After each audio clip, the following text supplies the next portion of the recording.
Hola, qué gusto que están de vuelta con nosotros a el podcast Instrucciones para matar a un dragón. Bienvenidas y bienvenidos. Este es nuestro tercer episodio. Ya grabamos dos anteriormente. En el primero explicamos en grandes rasgos qué son los juegos de rol, qué tipo de juegos de rol hay, etc. Y en el segundo contamos un poco de la historia del juego de rol más famoso del mundo que se llama Dungeons and Dragons, al que vamos a dedicar esta primera temporada. Hoy está con nosotros y probablemente para quedarse durante mucho tiempo nuestra compañera Moarte. Hola Moarte, ¿cómo estás? Hola Max, mucho gusto. Gracias por invitarme a la grabación del podcast. Pues bienvenida, cuéntanos un poquito de qué te parecen los juegos de rol, cómo ha sido tu experiencia en Dungeons. Cuéntanos un poco de ti. Yo estaba un poco incrédula acerca de los juegos de rol. Mi paso por Dungeons and Dragons comenzó hace un par de años, un poco renuente a unirme a las campañas, pero he encontrado que es un juego que disfruto bastante. Ahora me estoy animando a empezar a masterear, lo cual me tiene pues bastante sorprendida por todas las posibilidades del universo y las posibilidades de juego que hay en Dungeons. Y eso sería a grandes rasgos mi paso por los juegos de rol. Bueno, pues si son principiantes o si son personas expertas en el juego, pues con toda comodidad pregúntenos lo que deseen. Aquí estamos para responder todas sus dudas y pues bienvenida de nuevo, Muerte. Qué gusto que te animaste a ingresar a este hobby que nos gusta tanto. Hoy en este tercer episodio, lo que vamos a hablar, de lo que vamos a hablar hoy, es sobre cómo crear un personaje, pero no en el sentido técnico y mecánico, de esos hay muchos blogs que lo explican muy bien, y finalmente para eso está el libro del manual del jugador de quinta edición, lo explica mucho mejor. Lo que vamos a intentar hacer es hablar de cómo un personaje en la imaginación de alguien se materializa en un mundo ficticio. Vamos a hablar un poco de cómo la ficha de personaje es una estrategia para darle cuerpo a ese sentido imaginativo que quieres expresar. Entonces, ¿con qué comenzamos hoy, Muerte? Creo que la primera vez que me acerqué a jugar Dungeons, una de las cosas más complicadas para mí fue la creación de un personaje. No entendía muy bien para qué funcionaba la hoja, cuál era la representación del personaje en esa hoja. Tenía una idea de qué quería que hiciera mi personaje, pero al momento de pasarlo a las reglas de Dungeons, me era complicado saber qué era lo que estaba viendo, ¿no? Era como, claro, quiero que mi personaje tenga un arco y dispare flechas y haga magia y tal cosa. Y al momento de observar la hoja, no entendía qué estaba viendo, ¿no? ¿Dónde busco? ¿Dónde está la tirada del arco? ¿Dónde busco cuando el máster dice haz una tirada de salvación o haz una tirada de habilidad? Y era confuso. Para responder un poco a la duda de Muerte, vamos a hablar primero de cómo se materializa este personaje antes de las mecánicas, ¿no? Jugar Dungeons es crear una historia con personajes ficticios, pero como no se representa por escrito, como no se anota en el papel y se narra en un libro, entonces de pronto algunas cosas que pueden hacer los personajes o no, parecería que están dejadas al azar, ¿no? Pero no tanto, para eso es la ficha. Entonces, aquí abajo, en los links de la descripción del capítulo, les vamos a dejar dos vínculos que van a ir a dos personajes que son totalmente opuestos. Uno es un guerrero y el otro es un mago, para que puedan ver las enormes diferencias que significa poner un número u otro número en las habilidades de un personaje. Entonces denle clic, descárguenlo, están hechos en la fabulosa plataforma Dungeon 20. Saludos a nuestros amigos de Dungeon 20, no los conocemos, pero el trabajo que han hecho es fabuloso. Si quieren material en español, ahí hay muchísimo y está muy bien hecho. Entonces denle clic a los vínculos y abran las hojas de los dos personajes. Mientras descargan sus hojas, vamos a escuchar esta canción.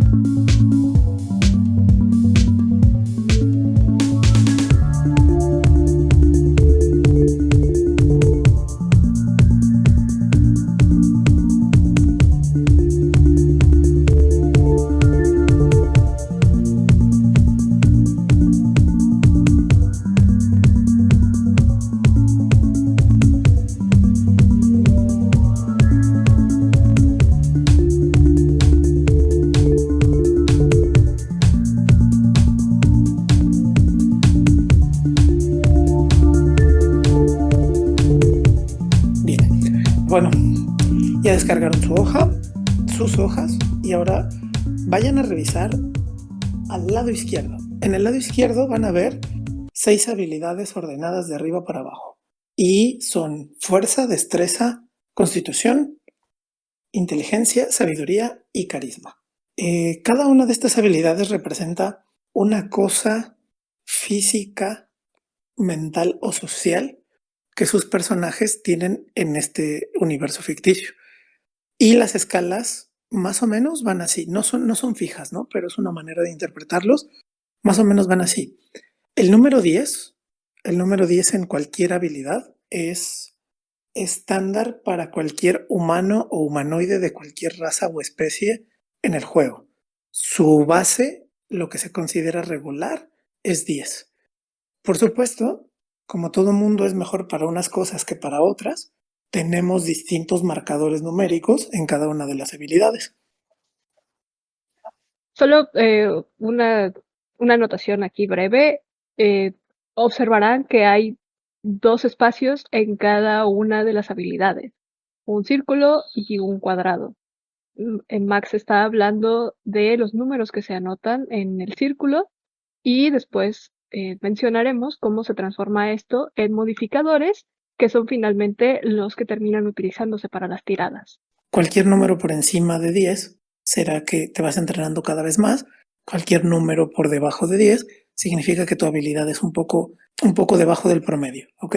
Entonces, por ejemplo, para la fuerza, tener un valor de 10 es la fuerza que tiene cualquier persona que lleva una vida cotidiana. Si tienes 12, por ejemplo, es que vas algunas ocasiones al gimnasio, o que tienes un trabajo donde ocupas tu fuerza física y te permite ejercitarte un poco. Cuando tienes un 14, estamos hablando de una persona que se entrena regularmente y que dedica pues varios días de varias horas y varios días a la semana a entrenar su cuerpo de manera regular, cotidiana y esforzada. Cuando hablamos de un número 16, más o menos, estamos pensando en un atleta de alto rendimiento, ¿no? Estamos hablando de levantadores de pesas profesionales, o estamos hablando de gente que se dedica a la construcción y que está súper fortachona porque todo el día está ejerciendo su fuerza física, ¿no? El número 18 significa ya que estás alcanzando los niveles humanos tope. Eres el mejor a lo que te dedicas en el mundo.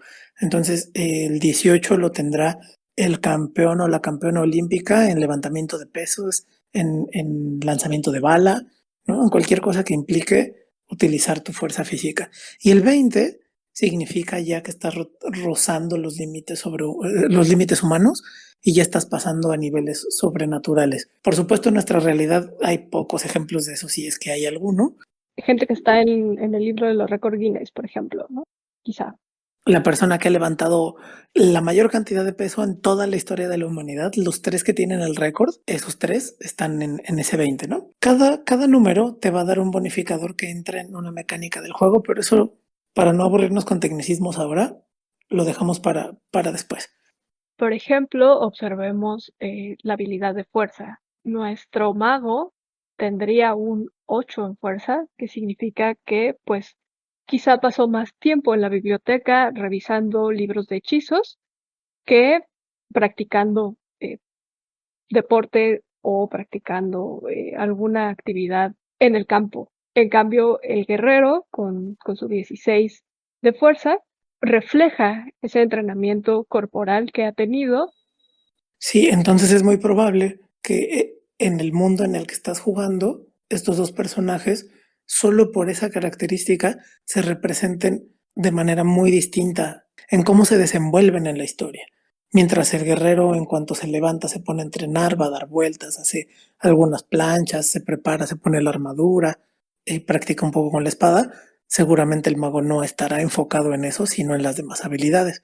Pasemos entonces a la habilidad de destreza. Como verán, esta fuerza, destreza y constitución son 3 habilidades físicas, y luego vienen inteligencia, sabiduría y carisma, son habilidades mentales y sociales, ¿ok? Entonces, los estándares son más o menos los que ya hemos visto. Y la destreza es la agilidad corporal, no es la agilidad de mente, es la agilidad que tiene uno para cachar una cosa cuando se la lanzan, para atinarle a algo cuando quiere lanzar un objeto, para cuando te vas a tropezar, alcanzar a meter las manos o dar un giro. Entonces también es una habilidad física. Piénsenlo en este sentido. Como pueden ver en las hojas, tanto el mago como el guerrero tienen la misma destreza. Pienso, por ejemplo, en que el mago necesita tener, pues, bien entrenado el tino para poder colocar un hechizo, ¿no? Donde quiere ponerlo, ¿no? Pensando, por ejemplo, en algo que vaya a explotar o en algo que vaya a congelar a sus atacantes, pues definitivamente uno no quiere que el mago además ataque a su propia partida, ¿no? Entonces, ese entrenamiento de dónde colocar un hechizo o, por ejemplo, si estás utilizando, no sé, una mano mágica, pues quieres asegurarte de que sea lo suficientemente hábil para abrir la puerta que quiere abrir y no para hacer un hoyo en la pared. Del lado del guerrero, pues definitivamente necesitará destreza si quiere, por ejemplo, utilizar una ballesta y lanzar una flecha, o si quiere saltar de un peñasco a otro, o alguna acción así, me imagino. Aunque son las mismas habilidades y tienen el mismo valor numérico y luego se van a convertir en el mismo modificador, pueden ser utilizados en dos espectros súper amplios de cosas, ¿no? Y dependiendo del entrenamiento de cada personaje, tendrán objetivos distintos. Ahora, constitución. La constitución luego parece un poco difícil de explicar, pero piénsenlo solo en qué tan resistente es su cuerpo. Por ejemplo, si me como una fruta podrida, si me lanzan veneno, ¿qué capacidad tiene mi cuerpo para deshacerse de las toxinas o de lo que le está haciendo daño? Al mismo tiempo, también mide la habilidad externa. Por ejemplo, cuánto tiempo aguanto nadando, cuánto tiempo aguanto bajo la respiración. Si hay muchísimo frío, cuánto tiempo aguanto antes de que se me empiecen a entumecer los músculos. Entonces, la constitución implica la fortaleza física, la resistencia física. En algunos otros juegos esto se llama estamina también. Tiene que ver directamente con los puntos de golpe que tiene tu personaje, es decir, su barra de vida, ¿no? Para ponerlo en términos como más populares, qué tan larga es su barra de vida tiene que ver directamente con qué tan fuerte es su constitución física.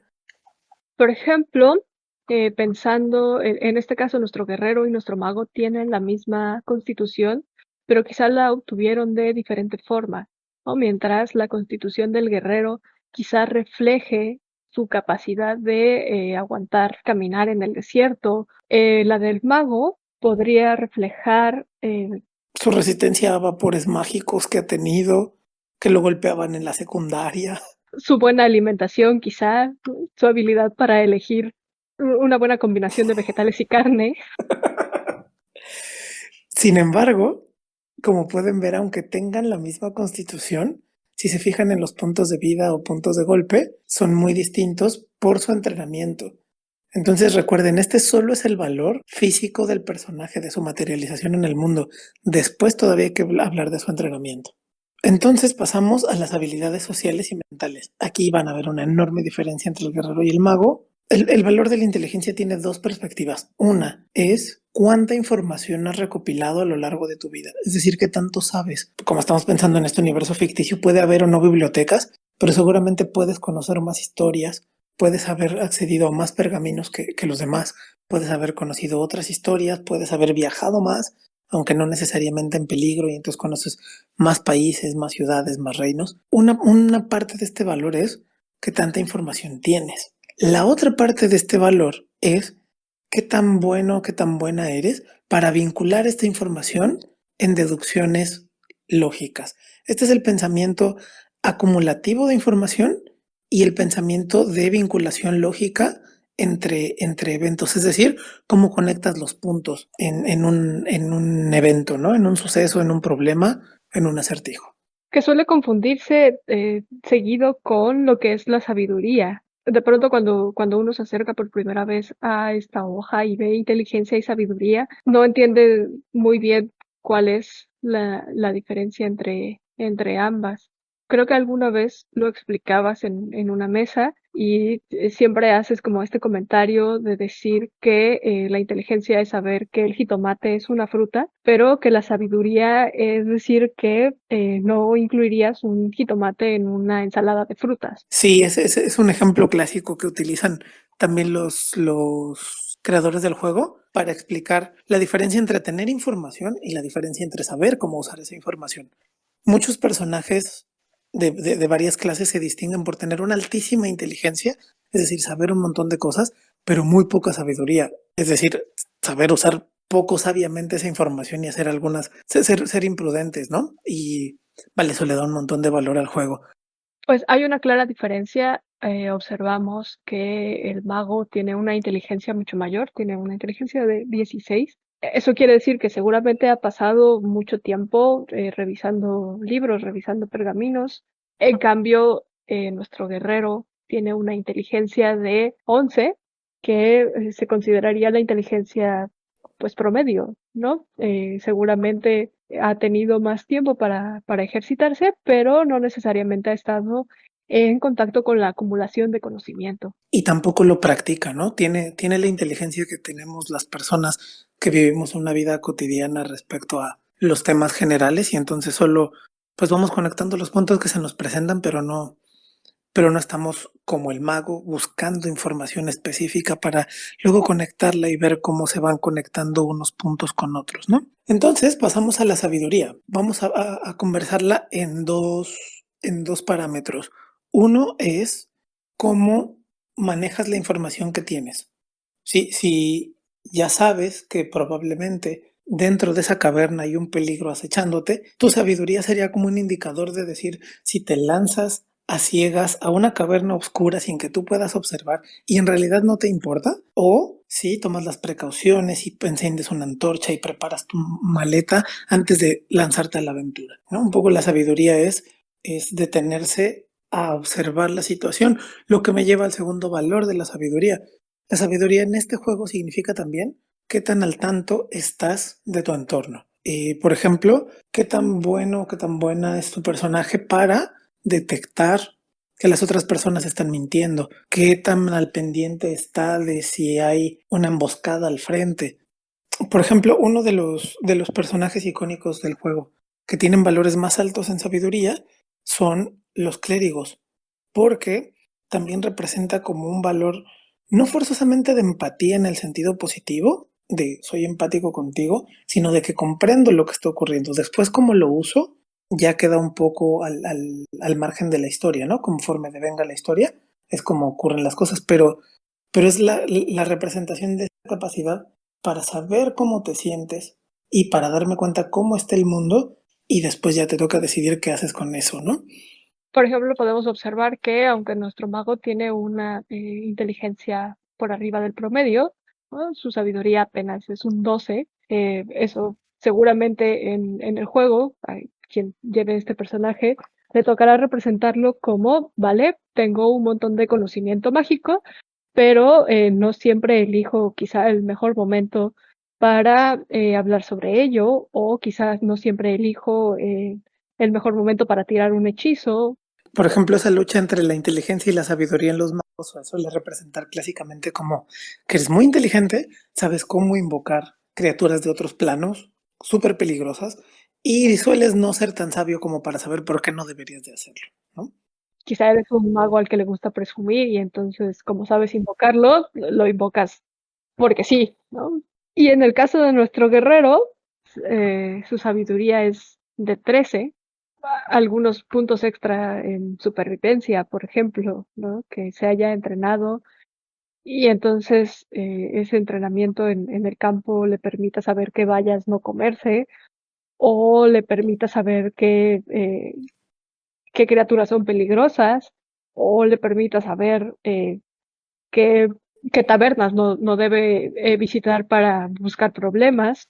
O cómo encender una fogata sin dejarla lista para que prenda todo el bosque, ¿no? Y por último está la habilidad del carisma. El carisma es, también lo voy a hablar en dos valores. Uno, por supuesto, tu apariencia. Es qué tan bien parecido o qué tan mal parecido o parecida eres según los estándares de belleza ficticios, que por supuesto no existen, son ficticios como en la vida real, pero que están medio preasignados y la gente los medio seguimos con más o menor conciencia. Y entonces el carisma es este valor que representa tu apariencia física, pero no solo en tus rasgos, sino en tu arreglo, ¿no? ¿Qué tanto te interesa estar bien presentado frente al mundo, ¿no? Te interesa cómo te ve el mundo, no solo cómo tú lo afectas. El segundo valor sería, o la segunda interpretación del carisma, sería no solo el aspecto físico en el sentido material concreto de la palabra, sino tu porte, tu presencia y en general cómo el hecho de que tú estés en un lugar afecta la percepción que tienen de ti las otras personas. Si eres gracioso, si les pareces atemorizante, si eres capaz de persuadirlos rápidamente, si eres capaz de engañarlos porque te creen tus mentiras. Una pequeña anotación. Cuando empecé a jugar, tenía muy metida en la cabeza la idea de que un personaje carismático era un personaje bueno, ¿no? De alineación buena. Y me costó mucho trabajo entender que también un personaje malvado puede ser carismático, ¿no? Que los grandes villanos con el poder de palabra y de persuasión son en realidad personajes muy carismáticos, ¿no? Que pueden mover multitudes, aunque no sea siempre para un bien mayor. Eso es súper importante, qué bueno que lo mencionas. Carismático no es en el sentido moral que entendemos en el español popular, sino en un sentido del juego. Es una palabra para designar un término mecánico del juego. Y es esto, tu capacidad para afectar el pensamiento de otras personas a partir de tus acciones, expresarte corporal y oralmente para que las otras personas hagan lo que a ti te parece que tendrían que hacer, tanto de una manera agradable como persuadirlos y convencerlos de que tu idea es la mejor, como de una manera atemorizante e intimidante y decirles que lo tienen que hacer y más les vale. Bueno, en carisma podríamos incluir habilidades como la oratoria o también el conocer los modales, ¿no? De pronto de una corte, saber cuáles son los rasgos culturales de una sociedad y usarlos a tu favor. Claro, claro, saber qué cosas hacer y qué cosas no hacer, solo de observarlas y de entender como la comunicación que hay en un sitio, ¿no? Cuando cambias de cultura, cuando vas de una ciudad a otra, de un país a otro, como aprovechar estas diferencias culturales a tu favor. Entonces, pues bien, eso cierra las 6 habilidades principales. Les dedicamos tanto tiempo porque a partir de que le asignes un valor u otro a, a cada habilidad en este juego, a partir de ese número se va a desprender un modificador. El modificador es el que te va a servir para todas las habilidades de la hoja, pero eso lo resolvemos regresando de la pausa. Ahora volvemos.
Esto fue Trouble in the Kingdom o Problemas en el Reino de Eric Matías. Recuerden que toda nuestra música está libre de derechos y en particular la música de Eric Matías, que ha hecho tantísimas canciones para ambientar sus películas, sus juegos. La pueden encontrar en la página soundimage.org. Continuamos.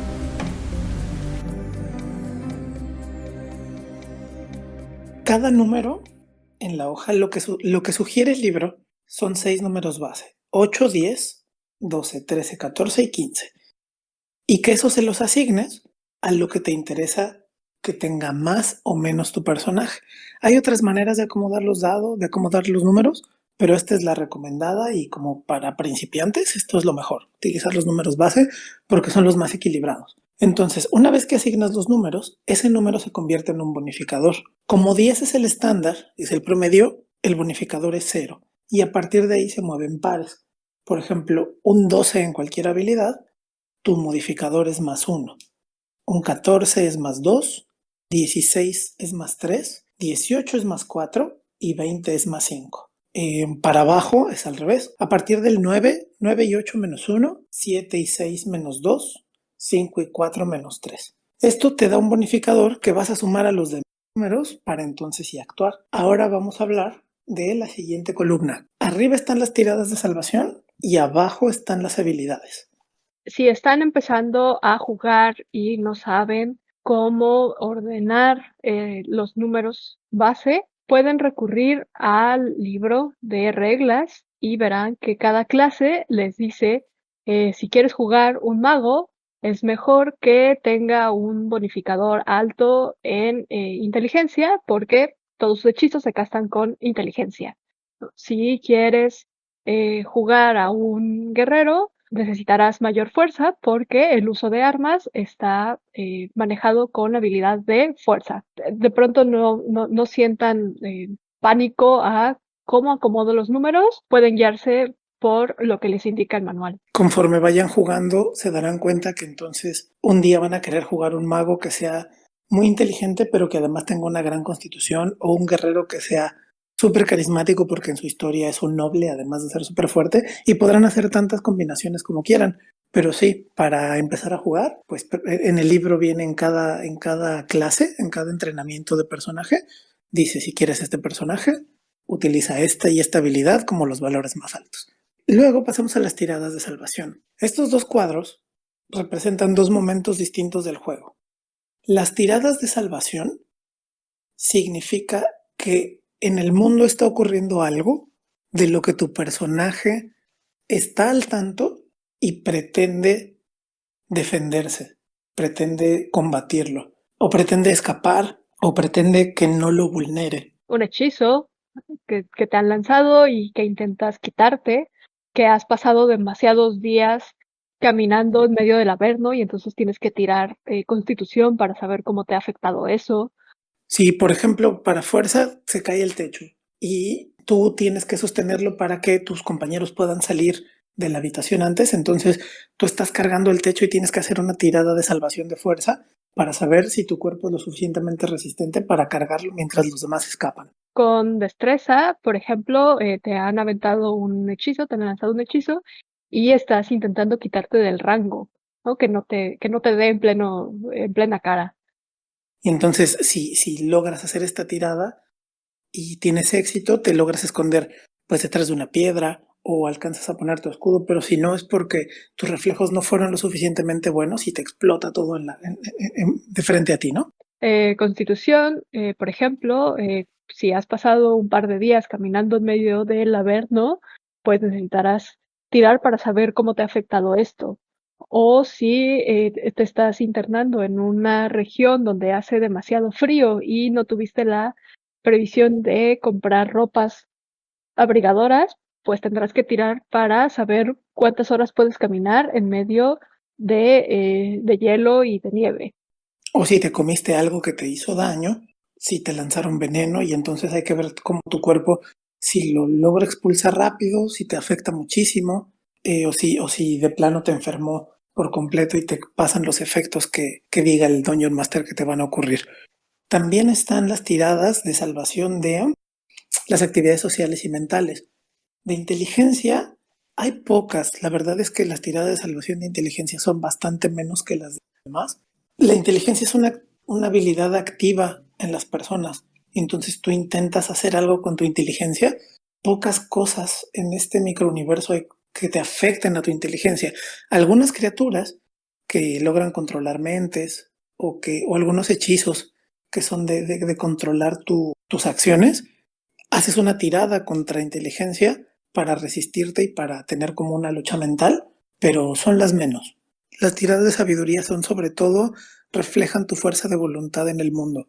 Y si alguien quiere que hagas algo que tú no deseas a partir de una energía sobrenatural, que sea mágica o que sea de algún ente que tenga habilidades de este estilo, es qué tan fuerte es tu personaje en su fuero interno para defenderse de ello. En tiradas de salvación de carisma, pues será si alguien está intentando convencerte de hacer algo, cuánto puedes resistirte, ¿no? Si alguien está intentando encantarte, cuál es tu capacidad de resistirte a ese encanto. Por eso estas tiradas de salvación yo las pondré en la categoría como de cosas que haces de manera pasiva. Cuando el Dungeon Master te dice haz una tirada, no es que tú pidas una tirada de salvación para lograr algo, sino que el mundo está intentando hacer algún efecto sobre ti y esta es tu defensa. Entonces pasamos al segundo cuadro, que es el de habilidades. Aquí sí son acciones activas que tu personaje puede intentar hacer para afectar al mundo. Aquí no es para defenderse de él, sino para afectarlo de la manera en que desea. Y ahí es una lista muy larga. Te vamos a dejar una tercera hoja que está en inglés, está en blanco y es la hoja oficial del juego. En esa tercera hoja verás que cada una de las habilidades está relacionada con uno de tus modificadores de tu materialización física. Por ejemplo, persuasión tiene que ver con carisma. Intimidar también tiene que ver con carisma. Supervivencia tiene que ver con sabiduría. Entonces es el entrenamiento que tiene el personaje más la materialización física que representa. Aquí es donde verás una enorme variación en las habilidades de los personajes. Por ejemplo, en la hoja del mago, las habilidades cuyos números son más altos reflejan su entrenamiento previo, su historia de vida. Este mago, por ejemplo, tiene modificadores altos en arcana, en historia, en investigación y en religión. Entonces, eso quiere decir que pues su conocimiento de la magia, que es su habilidad arcana, ha sido bastante entrenada, tanto con la práctica de los hechizos como con la lectura de libros, de pergaminos. Tiene también un modificador alto en historia, porque seguramente en su paso por las bibliotecas pues se ha encontrado con libros de historia de algunos lugares, o quizá porque le gusta escuchar en medio de una reunión en la fogata las historias que se cuentan, y entonces tiene conocimiento de qué pasó, de quiénes fueron los protagonistas. Tiene también una habilidad de investigación, que creo que aquí habrá que hablar un poco entre la diferencia entre investigación y percepción, ¿no? Que de pronto se confunden. Investigación, digamos que es la acción activa de buscar algo, ¿no? Me detengo un momento e investigo cada una de las paredes de la habitación para ver si existen puertas. Y percepción sería, entro a una habitación y veo que hay una cortina extraña al fondo, y ver esa cortina pues me permite de pronto dar el paso a, ok, debe haber algo detrás.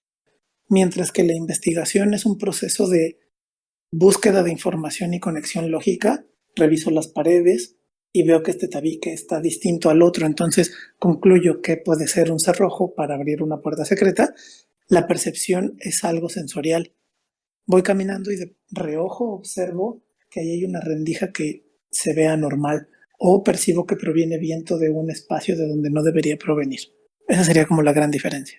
Y ya que has explicado la diferencia entre percepción e investigación, ¿quieres explicarnos rápido la diferencia entre acrobacias y atletismo? Entonces, con tu pregunta me brinco a la hoja del guerrero.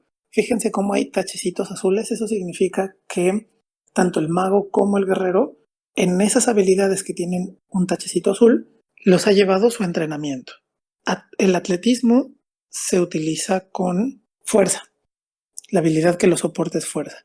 Entonces el guerrero no solo es fuerte, sino que además ha entrenado su cuerpo para ser atlético. Esto significa su capacidad para empujar puertas, su capacidad de carga, o si tiene que echarse unas fuercitas con alguien, si tiene que escalar una pared, tiene que hacer uso de su cuerpo en el sentido de su fuerza y de su mecánica corporal. en el estricto sentido muscular, de empuje, ¿no? de potencia. Mientras que las acrobacias representan todo aquello que puede hacer con su agilidad. Si puede, pues desde jugar con unas naranjas en las manos, estarlas pasando de una a otra, 3, 4, 5 naranjas, si puede brincar de un techo a otro, si puede andar sobre una línea entre dos riscos. Tiene que ver mucho con el entrenamiento ágil, visual y los reflejos. Tiene que ver mucho con los reflejos. Mientras que los atléticos tiene que ver mucho con la potencia física. También pueden ver que tiene tachada la habilidad de intimidar. Es decir, él ha entrenado su cuerpo, pero también sus tácticas de combate para provocar temor entre sus contrincantes. Hay algunos personajes que son mejores que otros en esto, pero el entrenamiento del guerrero implica también que tu posición en el campo o que sepas de estrategias puede atemorizar un poco a los demás, ¿no? Tiene muy alta percepción. Pensando en el entrenamiento de un guerrero, puede ser su entrenamiento militar o puede ser que sea un guerrero salvaje. En cualquiera de los dos sentidos, generalmente tienen una percepción amplia porque tienen que estar viendo lo que ocurre en el campo de batalla. En general están al tanto de lo que ocurre a su alrededor. Para eso es la percepción. Y lo mismo con la supervivencia. La supervivencia es, bueno, ahora los programas son muy famosos, ¿no? Supervivencia al desnudo, con Ben Grills o, ¿no? Cualquiera de estos.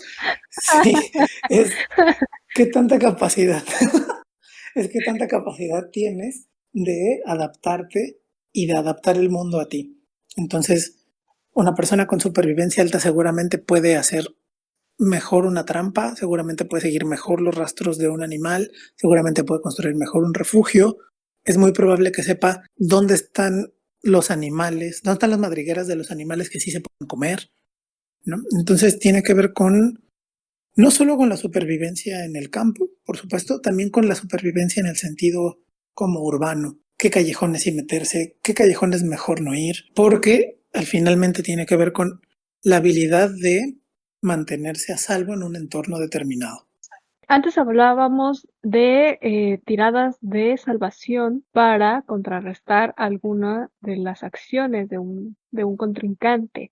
A veces también se pueden utilizar tiradas de habilidades para ello. Si alguien está intentando engañarte, ese personaje tendría que tirar su engaño y tú tendrías que tirar tu perspicacia, ¿cierto? Claro, porque aquí tiene que ver con dos criaturas que están intentando ejercer una acción sobre la otra, que las dos están conscientes de ello o que las dos al menos pueden percibirlo de alguna manera y que entonces tienen alguna habilidad enfrentada para contrarrestar los efectos del otro. Entonces, si queremos hacer unas vencidas, los dos tiramos atletismo.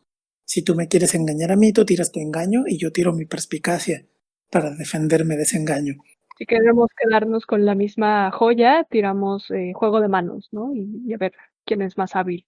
Claro, si tú te quieres esconder de mí, tú tiras sigilo y yo tiro percepción a ver si te encuentro. O si quieres esconder algo de mí, puedes tirar sigilo o juego de manos y yo deberé tirar investigación para saber si lo encuentro. Con eso terminamos la parte de las habilidades. Quizá faltaría solamente anotar qué es ese cuadro de percepción pasiva. Sí, hasta abajo van a ver que hay un cuadro que se llama percepción pasiva y eso significa la percepción que tenemos del entorno sin necesidad de una tirada. Es como el estándar del que no puedes bajar.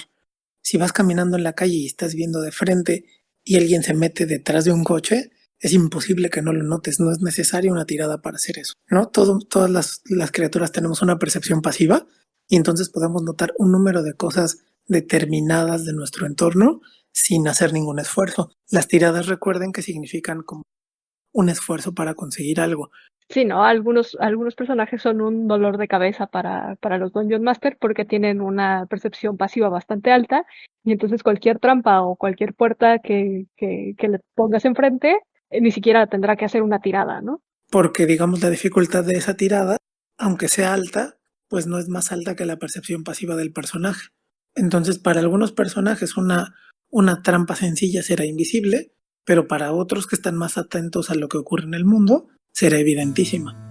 Y eso se representa un poco con la percepción pasiva. Bien, pues vamos a una pausa y regresamos.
Esto fue Stage Door de Eric Matías, también canción libre de derechos por si la quieren descargar en la página soundimage.org. Y pues volvemos. Bien, vamos a hablar por último de la columna de en medio que pueden ver en la hoja. Mecánicamente, esta es una de las partes más relevantes del juego porque trae la dificultad para que un enemigo te pegue, cuánto resistes después de qué tantos golpes y tus ataques. Vamos a hablar solo de la armadura y de los puntos de golpe porque vamos a dedicar todo un capítulo tanto al combate como a los hechizos. Pero aquí viene la parte de en medio que es 1. La clase de armadura o armor class. Esto solo significa tu capacidad para defenderte. El número base en el juego es 10. Además le subas tu bonificador de destreza. Tu bono de clase de armadura o de armor class representa que también aguantas los ataques que ocurren sobre ti, ¿no? Ya sea ataques físicos o ataques mágicos. Hay un número base al que le sumas tu bonificador de constitución y algunas otras cosas, por ejemplo, si llevas una armadura o si estás portando un escudo o si de pronto tienes un escudo mágico. Entonces, todo número base de defensa de clase de armadura es 10. Y luego le sumas tus bonificadores de destreza y luego si tienes alguna armadura te dará un bono distinto. Los números de armadura son súper variados porque van desde 10, una persona que no trae armadura y que no es muy buena para defenderse, hasta 18, 21, 22 en casos de guerreros súper bien entrenados. ¿Qué significa esto en el juego? Quien te quiere pegar tira un dado de 20 caras y entonces sacará un número entre 1 y 20 y a eso le sumará su habilidad para atacarte. Vamos a decir que su habilidad para atacarte es 5. Tira su dado de 20 y va a sacar un 10 en ese dado. Le suma el 5 que tiene para atacarte. Ya sumó un 15. Si tu clase de armadura es superior a 15, 16 para arriba, significa que no te pegó. Pero si es de 15 para abajo, significa que sí te pegó, ¿ok? Aquí es con estos números es donde se resuelve el viejo dilema de te quiero pegar así, pero no puedes porque yo me quito. Bueno, para eso son estos números, para saber si sí te quitas o no. La clase de armadura mecánicamente es eso, un número basado en la hoja, pero interpretativamente tiene un montón de facetas. Si no te pegan, puede ser que metiste tu escudo, que te agachaste, que te lograste quitar, que rodaste hacia un lado, Que tu piel es lo suficientemente dura para aguantar el golpe. que tu pelaje no permitió que penetrara la espada. Entonces, considera eso como un número mecánico que tú puedes interpretar de cualquier manera. Lo mismo con los puntos de vida. Los puntos de vida, como ya habíamos visto, están basados, 1, en tu entrenamiento, en tu clase, la clase que hayas elegido, y 2, en tu bonificador de constitución. Sumadas esas dos cosas te van a dar cuántos puntos de vida tienes, como en las barritas de los videojuegos, las barritas de sangre o de vida, pero que representan tu resistencia en un combate. Pero esto no significa solamente las heridas que te causan. Una parte son las heridas que te causan, pero otra es que tan agotado estás para seguir combatiendo. Aquí en este juego, en esta versión, puedes ir tomando descansos periódicos para recuperar un poco de puntos de vida. No es que se cierren mágicamente tus heridas, sino significa que te has puesto unas vendas, que has descansado de un calambre, que has recuperado un poco el aire. Entonces los puntos de vida no los interpretes tan literal como cuántas heridas me pueden hacer antes de morir, sino tu capacidad de mantenerte antes de ser derrotados dentro de un combate. Por ejemplo, hablando de la diferencia de clase de armadura o de armor class entre nuestro guerrero y nuestro mago, pues aquí salta inmediatamente que el guerrero resiste mucho mejor los golpes o los ataques que recibe. Tiene un 16 de armor class. ¿Por qué? Bueno, lleva una cota de malla que le da mayor protección. Su número base será 14 y si le sumamos su destreza, pues nos dará ese bonito 16 que quizá no parece mucho, pero parará la mayor parte de los golpes. En cambio, pues nuestro mago no está utilizando ningún tipo de armadura. Lo suyo no es llevar encima una cota o un escudo, entonces su número base será simplemente 10, que es su cuerpo expuesto, y más su 2 de destreza nos da ese 12. Eso quiere decir que nuestro mago estaría seriamente en problemas si entra en medio de una batalla, porque será muy fácil que cualquier golpe o ataque le pegue, ¿no?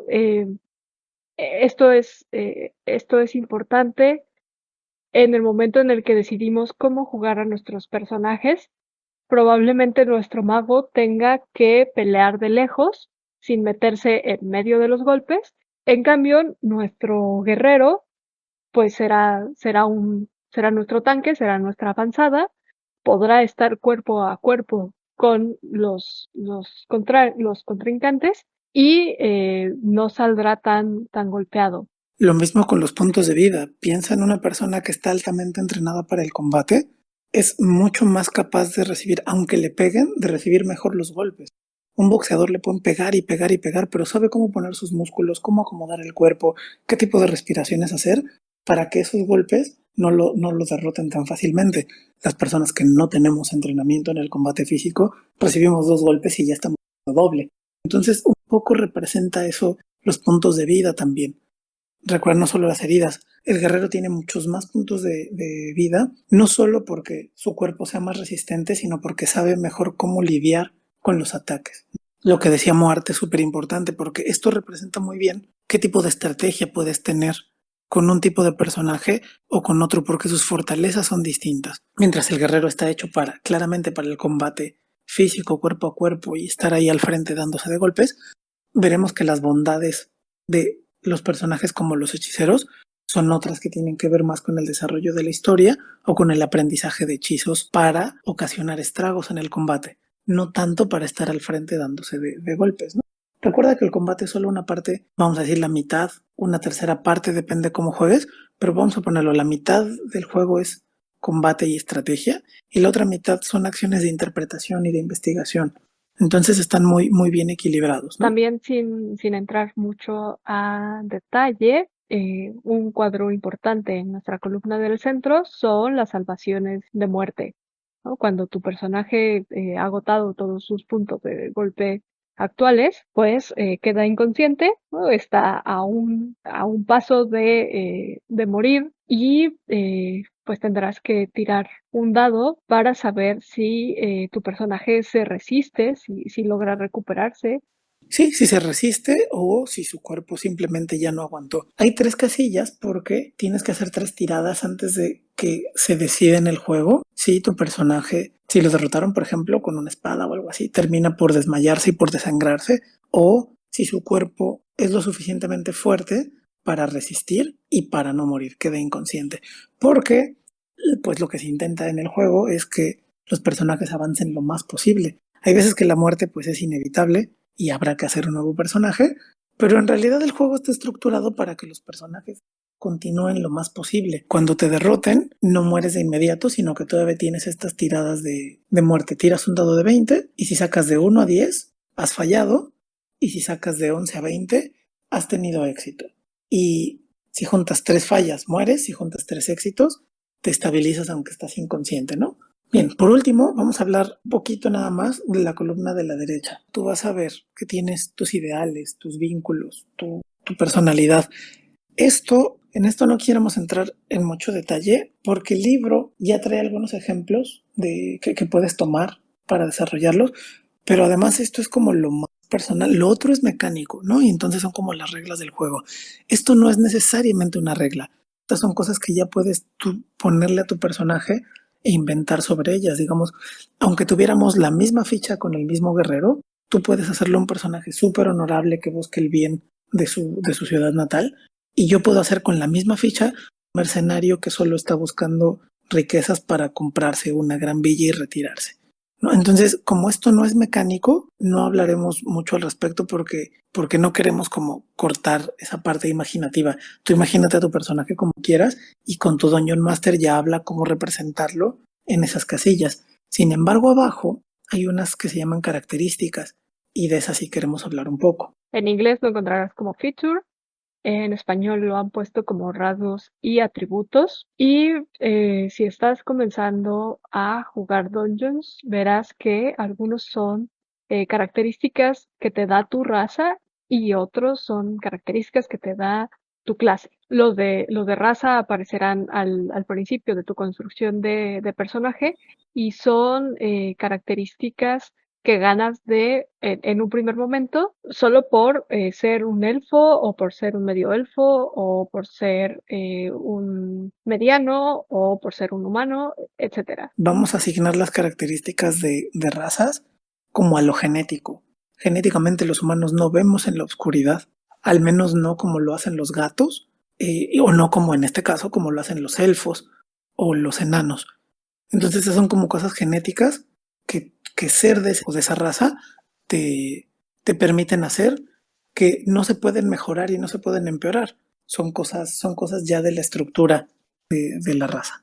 En cambio, las características de clase son características que has ganado porque has entrenado y se van añadiendo algunas conforme aumentas tu nivel, conforme tienes nuevas aventuras y conforme pones en práctica nuevas habilidades, pues poco a poco vas accediendo a acciones que te da tu entrenamiento. Entonces, el avance de los personajes, la experiencia que tienen en el mundo y lo que van conociendo, se representa no solo numéricamente, sino con ciertas habilidades que adquieren a lo largo del juego. Por ejemplo, en los personajes que tenemos acá, aquí ya vemos una diferencia absoluta. El gnomo, por ejemplo, tiene visión nocturna. Nuestro mago que tenemos aquí es un gnomo y tiene visión nocturna, cosa que el humano para nada. Sin embargo, el juego considera que los humanos somos súper adaptables a cualquier circunstancia. Por lo tanto, cuando tú tomas la raza humana, inicias con un +1 en todas tus habilidades. Esa es una característica genética de los humanos. Lo que significa que todas tus habilidades base, que ya habíamos dicho, 8, 10, 12, 13, 14 y 15, todas tienen un +1, porque el juego considera que los humanos somos súper adaptables. Pero los gnomos, el juego considera que tienen una mayor constitución física por el tipo de corporalidad que tienen. Entonces, en vez de tener un +1, tienen un +2. Y las habilidades de clase, pues sí, hay 12 clases, hablaremos después de ellas, pero ahora podemos ver en las hojas rasgos distintivos. En el caso del mago, por ejemplo, está representado ya un mago que ha subido a nivel 2 y entonces tiene, por ejemplo, habilidad de recuperación arcana, ¿no? Que significa que cada que tome un descanso corto puede recuperar uno de sus hechizos porque se sienta solamente a estudiarlo. O tiene una habilidad de copiar conjuros en el libro, ¿no? Y entonces, después de encontrar un libro, de sentarse a copiarlo o de pagar el precio de comprar un pergamino, pues puede adquirir ese nuevo hechizo. En el caso de nuestro guerrero, tiene, por ejemplo, una cosa que se llama acción súbita, que significa que una vez por descanso puede pues llevar su capacidad al máximo y tener doble acción en vez de una, ¿no? Quizá está muy enojado o está muy concentrado o tiene la necesidad de salvar a alguien y entonces en vez de atacar una vez con su espada, atacará 2 veces. También tiene una cosa que se llama nuevas energías, que también le permite recuperar dados de golpe en medio de un combate, ¿no? Se abofetea un poco y dice, vamos, este no es momento de bajar la guardia y entonces sube hit points. Como pueden ver, aquí las posibilidades ya se multiplican casi al infinito porque todo dependerá de la historia que estén contando en tu mesa. Pero recuerden que estas características ya están determinadas por el tipo de entrenamiento o la clase que tiene el personaje. Solo queríamos marcar que existen dos tipos, las de raza y las de clase, y que las de raza no son cambiables, no se pueden modificar, y que las de clase irán avanzando conforme vayas subiendo niveles.